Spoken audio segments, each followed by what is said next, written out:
Il-Malta Enterprise, l-Aġenzija Statali li sa wissu li għadda kienet timpjega lil mara tal-Ministru Konrad Mizzi pakket finanzjarju ta' 13,000 euro fix-xahar minn flus il-poplu qed tirrifjuta li tagħti aċċess lill-Kummissarju għad-dejta għar-riżultati li kisbet f'xogħla. It-talba għall-aċċess mill-Kummissarju tad-Dejta dwar xogħol Sy Mizzi saret wara li l-Gazzetta The Sunday Times of Malta għamlet talba l-informazzjoni. F'waħda mid-deriet pubbliċi rari tagħha f'Malta, Sy Mizzi kienet qalet lil ġurnalisti biex jirġudikawha fuq dak li tagħmel u li tikseb għal Malta.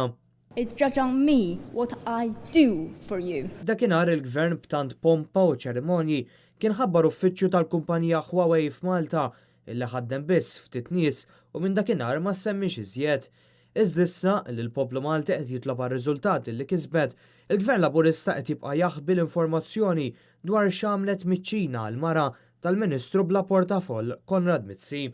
Mhux hekk biss, anzi l-Malta Enterprise saħansitra fetħet sfida legali mat-Tribunal tal-Appelli għall-informazzjoni u l-protezzjoni tad-dejta fejn l-Aġenzija tal-Gvern toġġezzjona li tagħti aċċess għall-informazzjoni dwar xogħol Sy Mizzi.